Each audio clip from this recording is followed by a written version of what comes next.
clique, my students that are enrolled in my financial psychology courses and trainings and things of that nature, right? And I share with them the importance of forgiving yourself for financial mistakes, all right? So I don't know nobody that could say that. It's not many people out there that could say like, oh, I never missed a bill. I never went on a splurging spree spending money from my savings account. No, and I shouldn't have been doing that, right? Or I've never just disappeared and went on a shopping spree, right?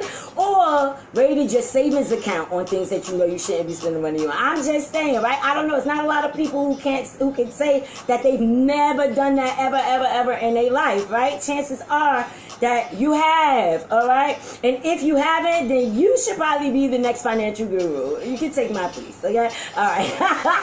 All right, so forgiveness, guys, and forgiving yourself for those things that you did when it came to money. Forgiveness is a powerful tool because what it does is it prevents us from being a prisoner of our past. It prevents us from holding ourselves hostage in a time that no longer exists, that we literally grew through, and it gave us the experience we needed to make better decisions going forward. Correct? Yes and yes? Okay, so now that we got past that, right? So if we shift our focus away from shame, away from guilt, and all of these things that may have happened in our financial story, or whatever that financial experience was, and when we could shift that and turn that over into a positive, healthier mental attitude about money, then actually we open up the door to the flow, right? So if we shift our focus away from the shame, we make room for better practices.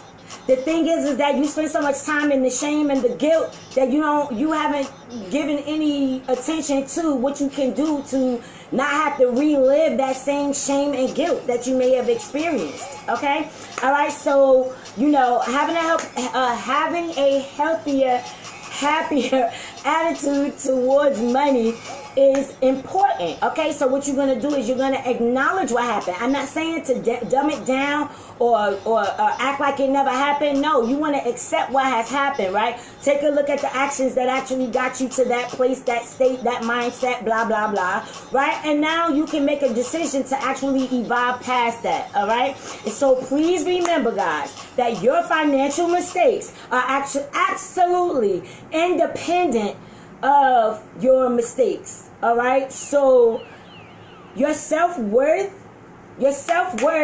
and how you value yourself is independent. The mistakes are independent. Okay, they don't go together. Okay, these are two separate things. You could make a mistake and still value yourself. You can make a mistake and still do the right thing, and make better decisions. All right, so it's okay. That's a part of the learning experience. You make a mistake, you make a mistake. Like, all right. Next thing is to understand your